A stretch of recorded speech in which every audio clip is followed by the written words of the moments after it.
Welcome to another edition of Inside Town Hall. I am still your program director of TV 79, Jim Cameron, the host of this program. And this is a show where we talk to folks who are involved in town government and try to get a better understanding of what their bodies do. Our guest today on the program is Liz Geiger. She is the chairman of the Architectural Review Board. Welcome inside Town Hall, Liz. Thanks, Jim Cameron. It's good to see you again. Good to be seen. Thank you. Let's talk a little bit about your background, and then we'll talk about the work of the ARB. What's your professional background? I was a marketing operational marketing operational professional in New York City in the finance and entertainment world for about 10 years. And then I moved out to Darien and started my own business. And that's how I actually got involved in town.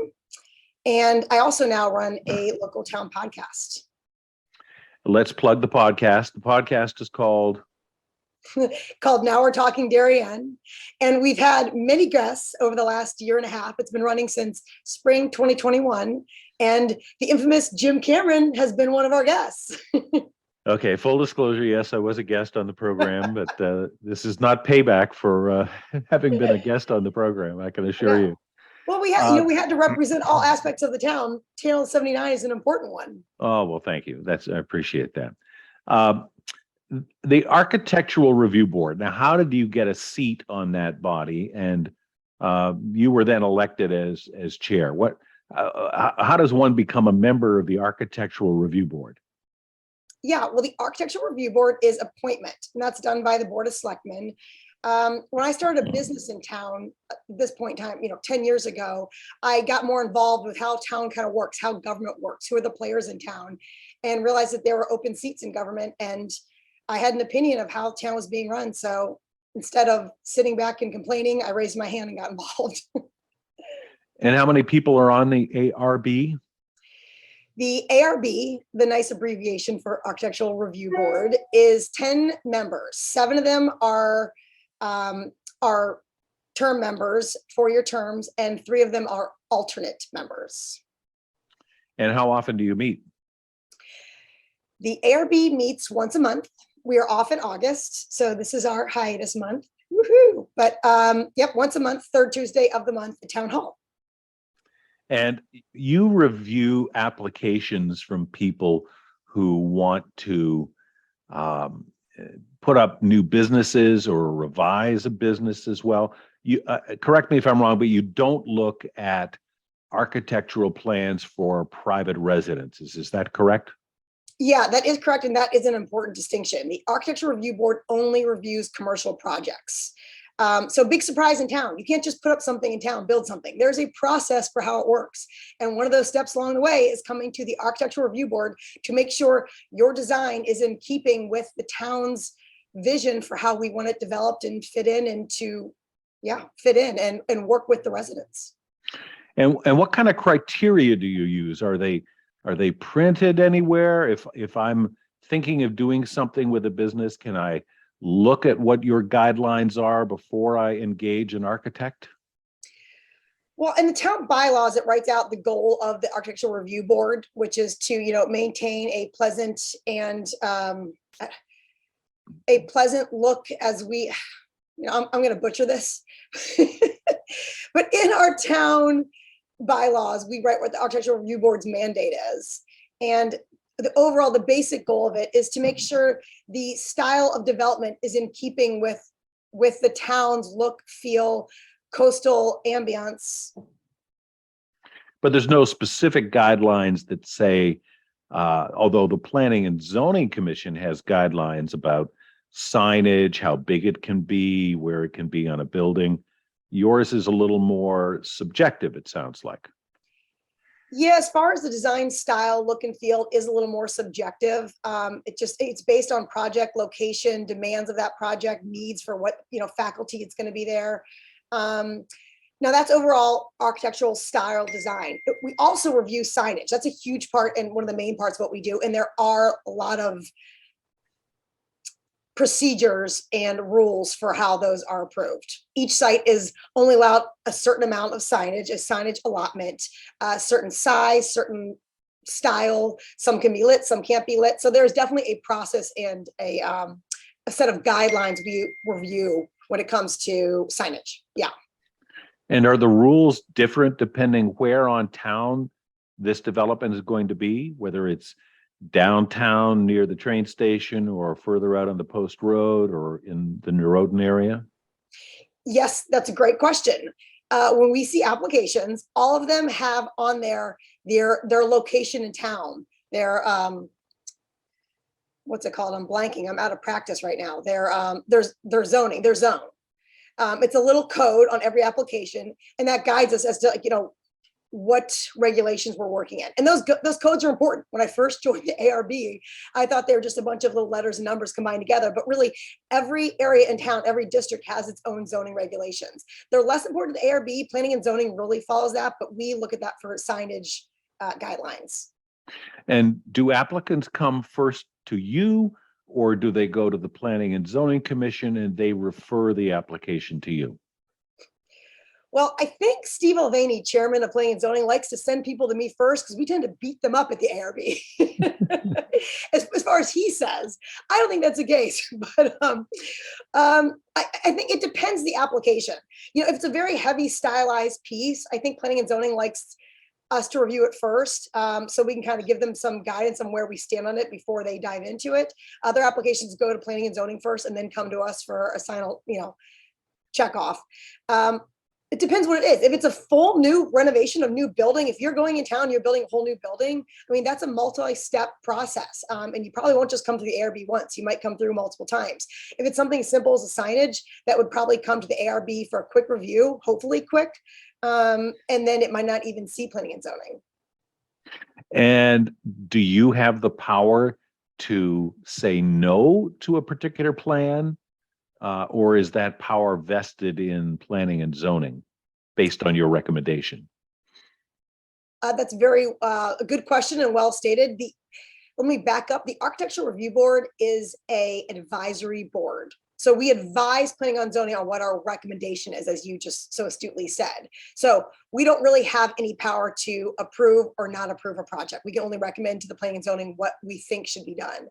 But the beauty of working so closely with Planning and Zoning and having a board full of architectural, planning, building professionals like you've never seen is that when we make recommendations, in my time on the board, which has been about 8 years, I don't think I've seen a project go through Planning and Zoning that did not have the Architectural Review Board stamp of approval. So are there members of the ARB who have a background in architecture, design, urban development, things like that? Oh my gosh, absolutely. Every member in the ARB is a professional in that field. We have architects, we have interior designers, we have designers in general, like not interior designers, we have what are they called? Exterior designers? Decorators, okay. Interior designers and decorators. There's a big difference. Interior designers are people who work professionally to work on the layout of it inside of a building out. We also have planners, builders. We have an architectural landscaper on the board. We have technicians on the board who also work to understand how these faculties come together, the different operations. So it's a pretty well-versed and accomplished board. So when you come to it, you're getting advisory, you're getting free advice from a set of professionals. And they, like you, are all volunteers? Yes, everyone on the board is a volunteer. They put in their time. So you can appreciate that. Liz Geiger is our guest today. Inside Town Hall is the name of the show. We're talking about the work of the Architectural Review Board.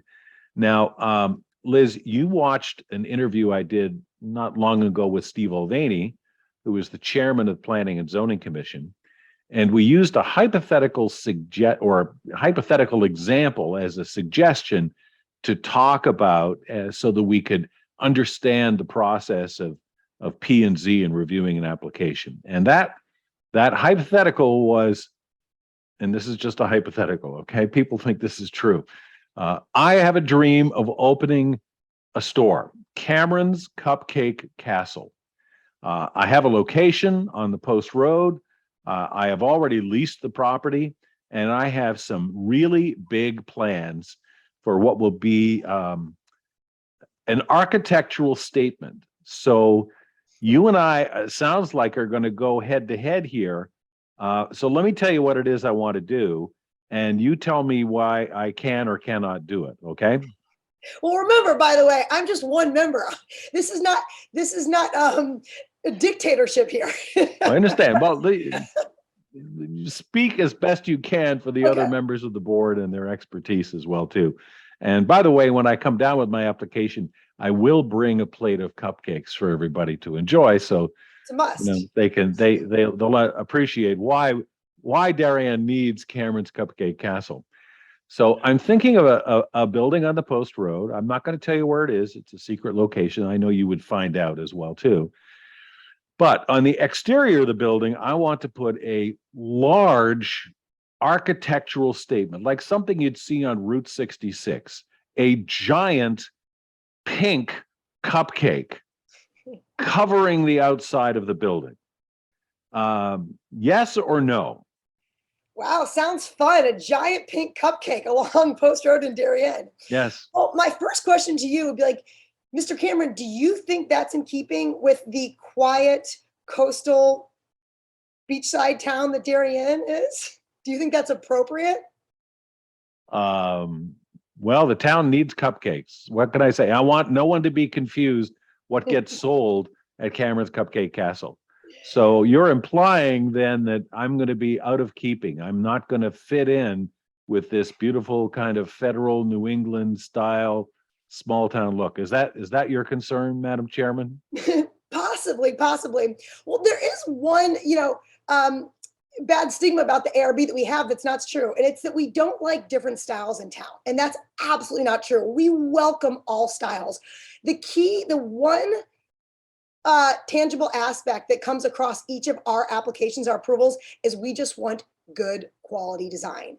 That means the design is thoughtful, how it lays on the property, how all the elements on the piece come together, and where it sits on the site and its location in Darien is fitting with that, right? It relates to where it is. So your proposal on the Post Road is better that's on the Post Road than more of a quaint side street. So I'd say that has it going for you. It depends how it comes together. If you put together some awesome looking cupcake that had great materials and that was like, the building itself was a cupcake and it was just this modern, new, cool design, you never know. I saw someone do an apple. There's a famous architect that did in Europe that did this. It was an apple. Literally, the building was shaped like an apple, a metal apple. You should see how this thing came together. It was fantastic. I would love that in Darien. Wow, what a showpiece. But if it was pink, so and there's got a chance. Well, I want to get to color in a second. So there's a chance that my giant cupcake, if properly presented and designed, might actually pass muster with the ARB. Is that what you're saying? Dream big. You got to dream big, Jim. But Yeah. it is. But if it's good quality design and it fits in the site where it is and the location. And by the way, all this has to come in within the planning and zoning guidelines, right? It has to fit within the zoning regulations of that site. Everything and anything's possible. Now, when you get to signage, that's a different thing. We only allow so much signage on a property. And if you want anything additional, then you got to go see our good friends, the Zoning Board of Appeals. We'll get to signage in a second because we're still negotiating on the cupcake here. Mr. Alvaney said P&Z has very limited, has strong limitations on the size of a logo. And we cited the example of Shake Shack. When Shake Shack came to town, they wanted to have a burger as part of their logo, and it was made smaller than they would have liked. So you would then, let's say you would negotiate with me on the size of the cupcake on the outside of my Cameron's Cupcake Castle? Absolutely, we would negotiate. Or if we got tired of you, I would just say, enough, Mr. Cameron, get out of here. I'm just kidding. No, Shake Shack is a great example, right? They really designed out of the box, right? That is a modern design. It's not the coastal farmhouse, Connecticut, colonial look that you're used to seeing here. But the ARB really welcomed that design because it was a good design, all put together. It worked really well. Now they wanted to do even more stuff. Like you said, they went, instead of a giant cupcake, they wanted a giant burger. That became starting to look a little tacky, a little silly, a little kitschy as far as the ARB thought at the time. But your cupcake, if you have a cupcake building and then want a cupcake sign, off the top of my head, I'd probably think that might be a little much. Okay, let's say we negotiate the size of the cupcake down to a more reasonable, something that will pass muster with the arbitration, or the architectural, I'm thinking arbitration, architectural review board on what you Well, said. An easy negotiation point, by the way, Mr. Cameron, is that we have regulations. So your cupcake logos cannot be bigger than, in most zones in Darien, 15 inches. So right there, I've got you under 15 inches. 15 inches. Before you even come to the table, that's the bottom line negotiation. My dreams have been shattered. And my architect, I think you're implying that my architect should have known what the regulations were and had a conversation with me before I go and embarrass myself on TV 79 at a live architectural review board meeting by coming in with a 25-foot cupcake, right? That's true. That's actually a really great point. Doing your research and having someone who's seasoned in the application process does help. If you hire the right architect, the right lawyer, these people who have worked with town before, understanding the process and doing your homework to know what the regulations are saves you a whole bunch of time and saves us a bunch of time and keeps us in a happy place. Because if you come prepared, I get very annoyed very quickly. I want to keep you in your happy place, Madam Chairman. Liz Geiger is the chairman of the Architectural Review Board, and we're talking about the work of that body. Okay, so the regulation is that my cupcake can be no more than 15 inches tall. Does that include logo? The cupcake logo, does that include icing? That includes, that's the whole logo, the top of the cake too. But now remember, a logo counts as signage in Darien. So most sites in Darien are only allowed 2 pieces of signage. And that signage depends on the different location is. So in some locations, you're allowed a wall sign and, let's say, a standing sign on the property. Other locations, you're not allowed that. You're only allowed just a wall sign, or just a wall sign and a blade sign, which is a sideways hanging sign on a building. So again, depending on your zone, because you're on the post road, in this theoretical application we are discussing here of this Right. cupcake stand, which everyone loves a cupcake. On the post road, you would likely be able to have 2 signs. 2 signs. And are And you your saying, cupcake would count as one of them. but if it said logo cupcake and then it said Cameron's Cupcake Castle, is that 2 signs? If the name of the business was with the logo on a single entity, that would be 1 sign. 1 sign. Okay. There's some hope for my actually being able to make a go of this business.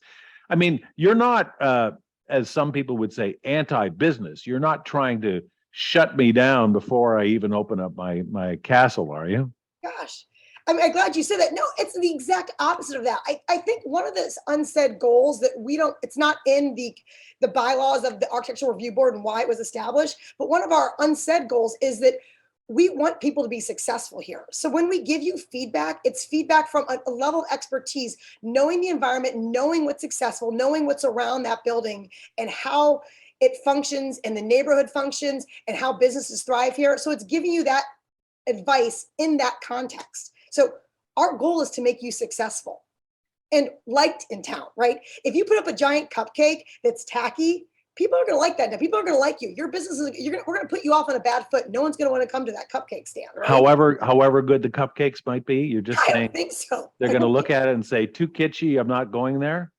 Yeah, no, I hear all the time people upset about signage here and there, the style of the building, and people say they will not shop there. They will not go there. And moreover, they ask their friends not to go there so it can be run out of town. People like good quality design in Darien. People expect that. And that's what we owe them as servants of the town. Okay, so my logo is part of my sign. It has been shrunk down to an impossible to see from the post road, 15 inches tall. But I want it to be pink, bright pink, possibly outlined in neon. You okay with that? Again, possibly. I've got to see the whole thing. We've got to see the whole thing in situ, right? We got to see how the sign relates to the building, what style the building is, and then what style the sign is. If you've got a sign that's out of the 80s on top of a colonial farmhouse, that's not going to work, right? But if you've got a more modern style building, right, something more like the Shake Shack you see, and you have a more modern sign that's pink and neon, those two might go together okay. And if they're done right and done with good materials, yeah, we could consider that. But by the way, if you're going to talk about lighting, lighting's a whole new bucket of regulations. So lighting is very limited in our town of what we allow. Well, I'm not lighting the building. I'm just lighting up the cupcake. That's is part of the Right. sign, right? We But you're have saying that's part of the limitations light. on we have limitations on our sign lighting in town. I And see. you know what? And Mr. Cameron, thank heavens we do, because do you want to drive through quaint, beautiful Darien and see us down the post road? Bright sign, bright sign, bright sign, bright sign. I mean, it very much changes the atmosphere quickly. No, that's called Norwalk. And I live in Darien. I don't want to be Norwalk. Thank you. No offense against Norwalk. We have no viewers in Norwalk. It's okay. Now, Sure, this people come to Darien for a certain look and feel and character, and they expect that to be maintained, right? I mean, you move here with that unsaid agreement, right? So you want to make sure that's maintained and consistent from business to business. I didn't remember signing that agreement when I bought my house, but I'll take your word at it. It's sort of the I was going to say gentleman's agreement, but that's a whole other. That was another agreement we're not going into. My Well, I'll tell you sign. this, if you buy a house here for a certain value, and then all of a sudden a giant pink stucco cupcake pops out on Post Road, I'm going to question what that's going to do to your value if more of those start popping up. Well, we'll take that up with George Riley on the Blight Review Board when we have a chance to chat with him. That's coming up. Right? Yeah, I need to talk to him. I got a couple things to tell him about. Now, the sign that says Cameron's Cupcake Castle. I would like to use a Helvetica font, bold. Are you okay with that, or do you have a font regulation as well too? No, no, not at all. We welcome all different fonts, styles, designs. Again, as long as the font is in style with the overall aspect of the building. You're not going to do some bold italic sans serif font on a classic colonial farmhouse, but you might do a font like that on a modern style building, right? With a lot of glazing. Right. So again, it all depends. It's hard. I'm not trying to be evasive for you. It really goes, every application is its own piece. And we treat it like that. And we really welcome good style design. Well, as you said yourself, it's a subjective process. Everything, there's no checklist I can look at aside from what planning and zoning might give me. You get 15 inches, that's as big as your cupcake's going to be. But Right. you're okay with different looks. You might come back and say, I don't like the sans serif. Maybe we should do something, Arial is nice and classic. Yeah. But again, you're also saying it also depends on where this is on the post road. Because I'm thinking, I hate to go back to Shake Shack all the time, but Shake Shack might not work if it had been dropped into the middle of downtown, right? Because it's in its own little area yet to be more fully developed. I respectfully, I think I might disagree with you there, Jim. I think Shake Shack could work in downtown. I think it would be a neat change in the aesthetic fabric and the rhythm of the architecture there. On the other far side of town near Norwalk, the other end of Post Road, we've got a new building coming in where someone's taking over a bank, and they're doing like kind of a new modern take on a mid-century brick building. It's going to kind of mirror like mid-century with modern aspects, and it worked. And it worked because the location was good for it, but it also they used good quality materials, and they got a really good architect and designed it. They properly designed it. So a lot of it comes down to really finding a good architect or a designer, someone that really knows, style, puts the pieces together. But Is that the new chicken joint that's coming in? it's the new chicken joint, the new hot chicken joint. I think can't people were wait. shocked that we approved it, but it was good, thoughtful design. The owners of it were really considerate, so we were really happy about that piece. I think that we are subjective in a lot of ways. The Architectural Review Board is. I think that bums out applicants. They don't know what they're going to get with us. So the only advice I can always say is come prepared and come with good quality design and materials, and consider where you are, the location you are, and the town you're in and what's around you, and look around, look what's successful, what stores are successful, what areas are successful, aka like Grove Street. Take a cue from what's around you to know what would be successful where you are. So Shake Shack might not work if it was next to Grove Plaza, you're saying? Because it Yeah, would stand out. It doesn't fit in with the other buildings. that might be a little more odd there. It's not that we would say no to something like that, but what I would say about Grove Plaza more in that statement is that Grove Plaza is extremely successful. That is a site that was done with the idea of how is this going to be used functionally? Like how are residents going to relate to this? How is this going to relate to the greater downtown and the Post Road? And so they Penny Glassmeyer, who designed that alongside David Genovese, they put a lot of smart thought in that and hired a very good architect to pull that together. So that piece fits in well functionally and architecturally. I mean, the design in that is beautiful, and the materials they used are beautiful. They really are a showcase, and they're a site that we refer to when applicants come to know what will be successful. We say, go take a look at that site. You mentioned lighting. Not the lighting on my. Can I light my sign that says Cameron's Cupcake Castle? It depends. It depends the sign, the application, the zone. Some signs are allowed lighting, some they don't. We've got some signs, new sign. There's a new development at the top of Post Road where it meets Norotan Avenue.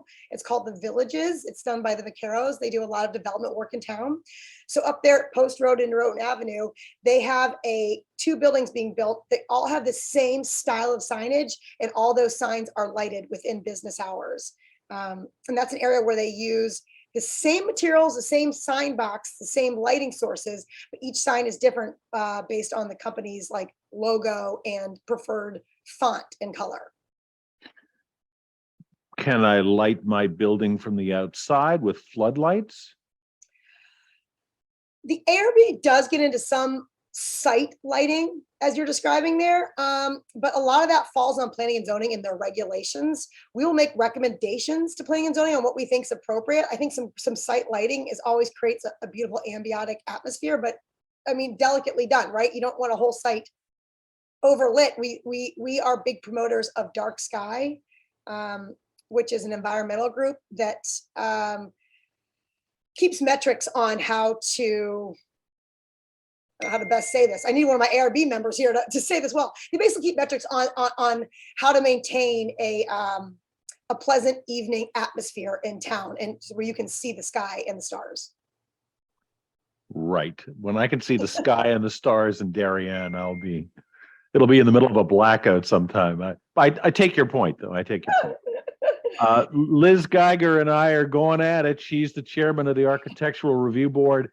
I am using my hypothetical example as an applicant whose dream has always been to build Cameron's Cupcake Castle. And she's negotiating me down to crumbs, I tell you folks, crumbs. But I want to get the cupcakes in people's hands in town, so I'll do it.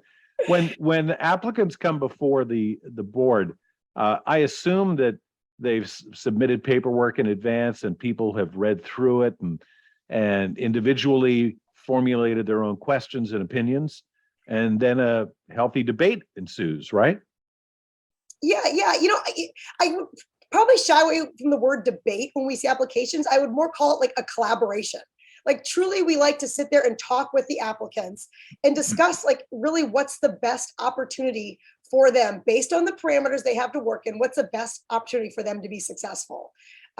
So I would say it's more collaborative, not like much less a debate. But yes, we are very well prepared at the ARB. When we see applications, they're submitted 2 weeks in advance, and that's so that Town Hall themselves can process them and make sure they fit all the check marks that we need to see an application, meaning they've filed all the right paperwork, they've included all the right pictures and materials and imagery that we need, and then they send that out to our board, and then we take a good week plus to review that and formulate all our questions so that it's like a well-prepared, discussion and dialogue. I mean, we don't want people I tell you, I get annoyed if you're going to come there and waste my time.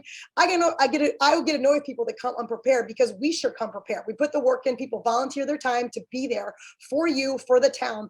So if you come in and you don't know what you're doing, you don't have the materials, I'm a little frustrated. In the nicest, charming sort of way, I imagine. Well, this is why the chairman of P&Z teases me and says that, like, I send him to the ARB for a beating because he still has the perception that I beat people up. I don't think that. I think I'm very charming. We love seeing people, but I do like preparation. Now, you got 10 members on the Architectural Review Board. Do they ever disagree with each other? Oh, absolutely. Again, that's that's the whole point of it being a collaborative discussion. Like, just because I like the neon on your sign doesn't mean my vice chair, David Humphrey, is going to like that neon. Like, so, and that's what it comes in. So at a point, when you talk about subjective, at the end of the day, there are some things that we are steadfast on. The board agrees this roof does not fit on this building. It's the wrong material. It's the wrong shape. It's not in fitting. But there are other aspects where we say, well, while this roof style or material doesn't work, we would also recommend this. Like, it's not a hard said fast that we're not going to approve because of this, but we might recommend you consider something. Does that make sense? Yeah. Let's say I go through the whole process and you shoot me down and you just say, sorry, Mr. Cameron, this application is unacceptable. And you pass along that information to the Planning and Zoning Commission. You say you're an advisory board, but it sounds as if P&Z takes your recommendation seriously. Has anybody ever been rejected by the Architectural Review Board, yet approved by Planning and Zoning? I do not think, to my knowledge, that any applications have gotten through P&Z without Architectural Review Board's check mark on them. I mean, there have definitely been contentious applications in the past, unfortunately. I mean, a recent one that got a lot of press was a proposal for a commercial building design at the corner of Sedgwick Avenue and Old Kings Highway. And that's the location right there outside of Goodwives Shopping Center.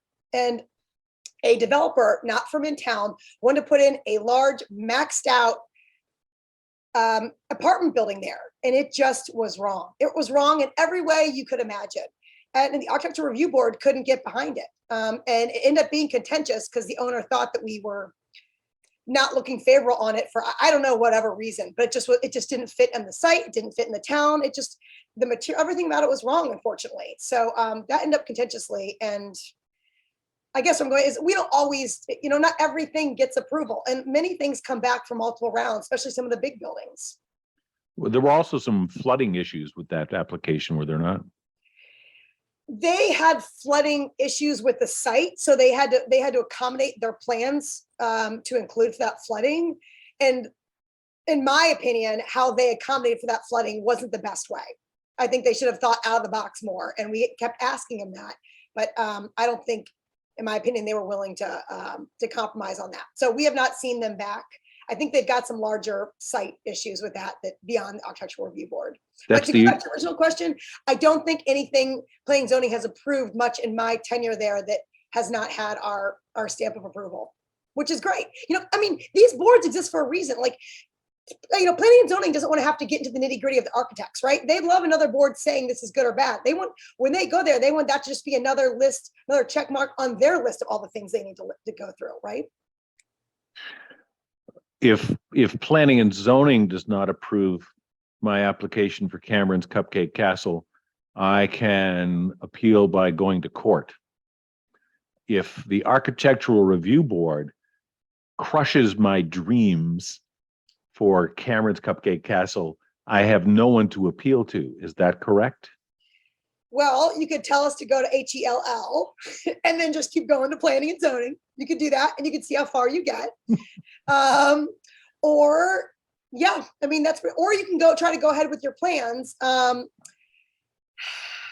no, yes, you do not need Architectural Review Board's approval to do your plans. You do need Planning and Zoning's. So you got to roll the dice with Planning and Zoning to see if they'll let you through without a stamp approval from us. And 9.9 times out of 10, they incorporate our recommendations into their approval of an application. But again, I may have asked this question, but should I go and make my application to Planning and Zoning Commission first and wait for a referral to you? Or could I come to you initially and say, here's my dream. I haven't even looked at the P&Z regulations. I don't want to waste your time with my huge architectural vision of a giant 2-story size cupcake, but would you at least humor me and listen to me and gently guide me in the right direction? Right. I mean, it's a classic case of the chicken and the egg. We don't want to review projects that have no chance of passing through planning and zoning, but planning and zoning doesn't want to review projects that in no way are going to pass through the ARB. So I think that's just kind of a delicate balancing work of communication between boards. And also it's helpful that we've got a very active, involved planning and zoning department in town, and they kind of help applicants guide which way is the best process. So between speaking with the chairman of planning and zoning and speaking with myself and also chairman of zoning board of appeals, which is another way an application might go, planning and zoning department in town hall kind of helps applicant understand which is the best avenue, what board to see first based on what their overall plan is. Not to steal their thunder, but when does the zoning board of appeals come into play? Does it only handle my application when it's shot down by planning and zoning, or where does it fit into this other puzzle of advisory boards? I love that you asked this. I know you're a very smart man and you probably know the answer to all this, but I love your questions, Mr. Cameron. Zoning Board of Appeals comes in when you want something that's beyond the regulations, that'll be beyond what the regulations allow you to do. So if you want to come to the ARB and you want 3 signs on your building, but you're only allowed 2, then you need to go to the Zoning Board of Appeals, popularly known as the ZBA, to get a variance for that extra sign. And I believe I have to prove hardship. You have to prove hardship, and then it would help with a recommendation from the ARB or not. We would recommend that we support the variance, or in a lot of cases, we might say we don't support the variance. You can still go and apply for it, but our recommendation would just be part of the overall, again, paperwork and checklist. Liz Geiger is the chairman of the Architectural Review Board, and we're talking about my hypothetical dream of opening Cameron's Cupcake Castle, which seems as if it's going to be scaled back, and my ambitions are going to be somewhat limited.